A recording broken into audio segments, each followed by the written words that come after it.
First time getting my baby washed. Oh shit.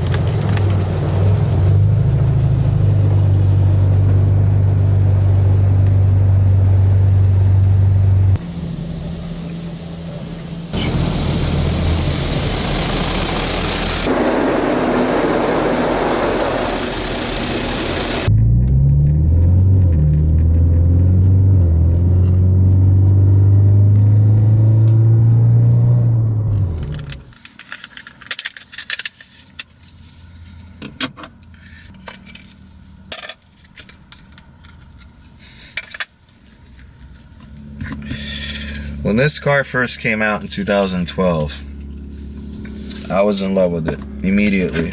I knew I wanted it.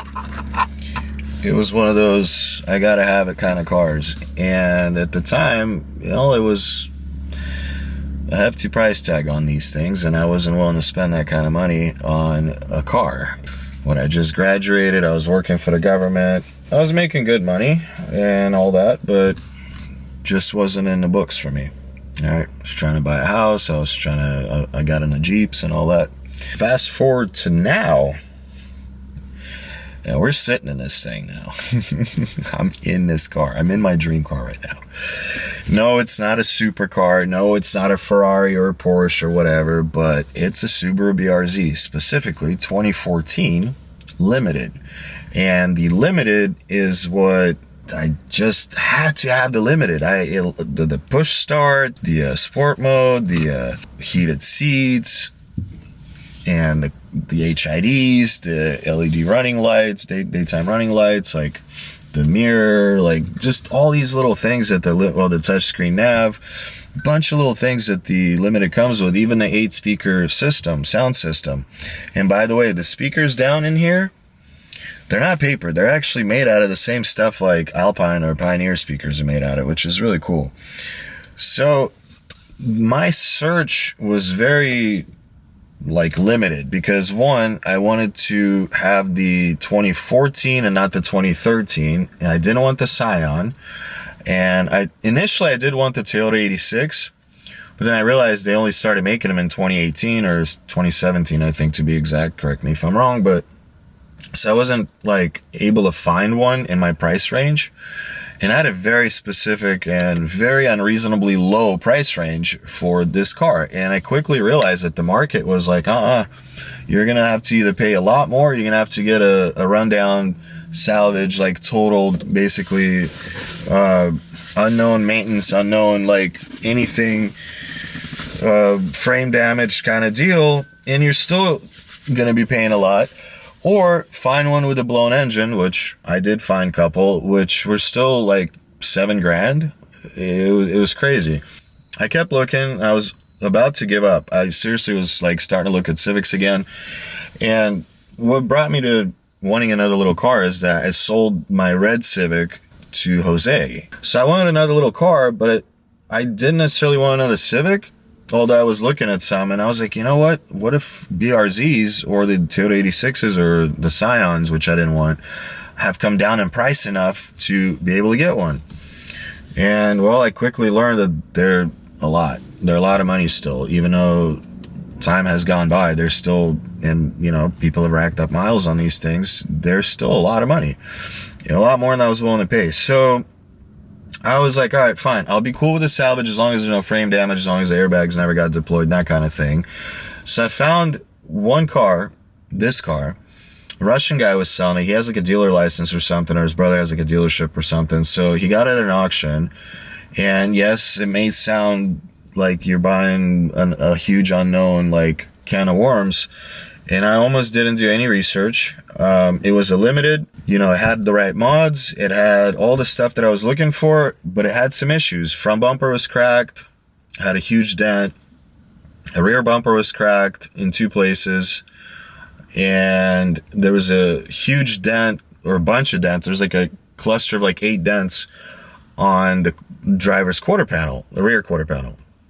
There was a dent in the hood, and there's a dent in each door. There was a few other issues with the car. This nav touchscreen thing was not working. The clock wasn't working. A dome light wasn't working. It was missing a driver's side visor. and the door check on the driver's door was completely loose, so the door like wouldn't stay open on its own. It would like just keep shut and closed, which was super annoying. And a couple of little cracks on the vinyl on the seats. That's about it. The Alcantara still looks brand new, which is surprising. So anyway, I met with this guy, ended up buying a car, test drove it, and that's when I fell in love. The way it sounds, the way it handled, the way it drove. I'm like, somebody maintained it. Like, even though cosmetically it was a little bit, you know, had some issues, I'm like, somebody definitely maintained it mechanically. And it wasn't like beat to hell. It drove really tight. Like, it drove like almost like a brand new car. I didn't want to get out of it. And that's how I knew on a test drive, I fell in love with this thing. When the test drive was over, I'm like, I didn't want to get out of it. I bonded with this car faster than I've bonded with any other car I've ever been in, sat in, driven, or been passenger in. Usually it takes me a little bit to bond with a car or like to get used to it. This car, I just sat in, threw my hand controls in, and I just took off. And I started driving it as if like I've been driving it my whole life. So instant connection, instant bond. I smile ear to ear, you know, the handling, the sound, the deceleration, the downshifts, the pops, the sport mode, the paddle shifting, all that stuff, man. It was phenomenal. Like, I was just obsessed, like instantly obsessed with the way it drove and the way it felt and everything. So I bought it, and I'm like, you know what? Since the market is so impossible to find what I'm looking for, not only that, I didn't want any Scions, so that takes a huge chunk of them out. Or it's easier to find an automatic in a Scion than it is in a Subaru or the Toyota 86. So the Toyota 86 was out of the question because it was too new and too expensive. Unless I found a really clapped out one for 10, frame damage and old Chinese parts in the front. I didn't want to get it. So this thing, all original parts, and it literally just, after getting a Carfax, it literally just had minor cosmetic damage, like I mentioned, to the bumpers and a couple of dents. That is it. So I'm not sure why they salvaged it. There was no like, I mean, everything else is original. It still has like original VIN numbers and everything, and I checked everything over. I wanted not only an automatic BRZ, which are really hard to find, I wanted a limited on top of that. And I didn't want a 2013, which a lot of them for some reason are 2013 that are for sale. I wanted a 14 or 2015. And after doing some research with the carb stuff in California, 2014 is the last year where like this InGen cold air intake that this car came with is actually smog carb legal, which is awesome. So I think 2014 is actually the year I ultimately wanted, and that's what I ended up getting. So it was like finding a needle in a haystack, and so I wasn't going to let it go over some dents and, cracked bumpers. And my boy Leo took care of the bumpers. My boy Mario took care of the dents, and my boy Nick took care of the tint. So like, I literally made a list of the stuff that I did to it after I picked it up, and I talked the guy down the same amount of money that it took to do all of that. And like, I don't know if it'll focus on that, but I'll read it. I fixed non-working head unit, and it ended up being a fuse. I even jokingly asked the guy, I'm like, did you even check the fuse? The clock and the dome light are all in the same circuit. An incorrect 7.5 amp fuse was used on the interior panel, which was like too tall, so I got the right ones. The rear, one of the exhausts, or it came with the NVIDIA N1 catback, and one of the mufflers, the lip was rolled. I guess the guy backed up into the curb, and that's what I'm assuming cracked the back bumper. So I fixed that to the point where you can't even see it ever happened.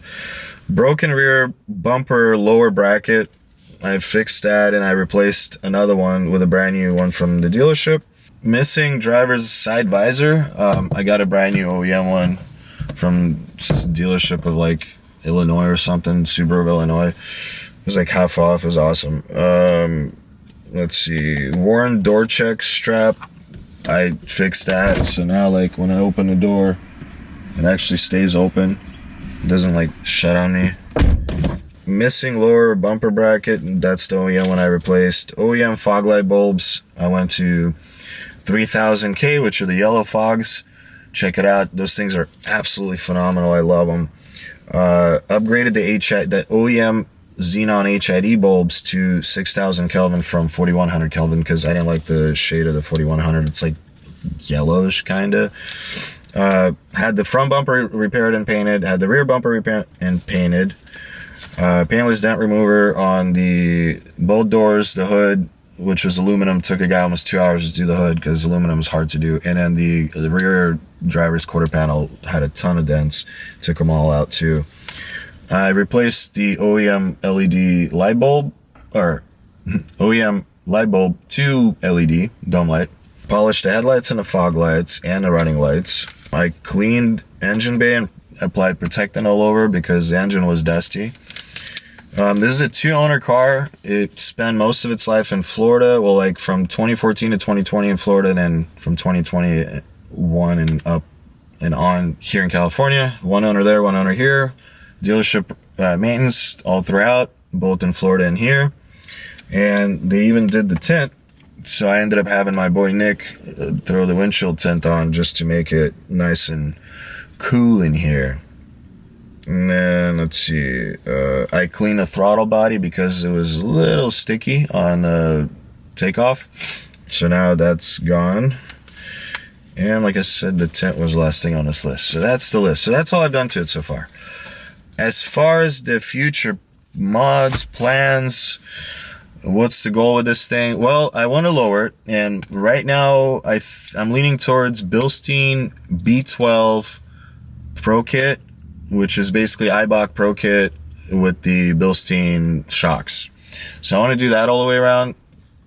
I'm not going to track this car. It already handles phenomenally, and I just want to drop it like an inch and keep somewhat of stock driving characteristics and maybe make it a hair bit stiffer. And that's exactly what that's going to do for me. I do want to get unequal length headers, because what that'll do is it'll give it more of the Subi rumble, which I really want, and it gets rid of the little bit of a torque dip that these things have from the factory between like 3,000 and 4,500 RPM or whatever, it's around there. And then a tune and wheels. As far as the mods, that is all I'm planning on doing with it. I'm not trying to go too crazy. Just want to maintain it, and that's kind of why I wanted it limited, because it comes with all the goodies anybody could ever ask for. The engine push start is so cool. Like, you can have a key in your pocket and then you just hit it, boom, starts. Like, you don't even have to, like, you can have your key in your backpack, you can have it in your pocket, like, as long as it's somewhere in the car, like, you're good. So yeah, I am ecstatic. I am so freaking happy. Like, I feel like a kid. I literally feel like a kid again, because this car does make you feel like a kid. And, or like, it just brings that nostalgia back from like the 90s. I used to race these little Hondas or whatever, but this is so next level. Like, build quality, the handling, the power, just, and yeah, they are slightly underpowered, but they're light and the power is there. I mean, like, they're so fun to drive that you're not really thinking about power or lack thereof, which I don't find them slow at all. Like, this is way more fun than my Civic ever was, and my Civic was very fun.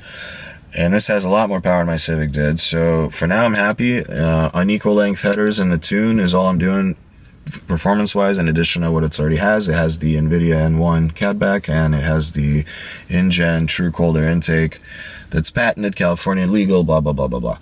So that's it, guys. I'll catch you in the next one. Take care.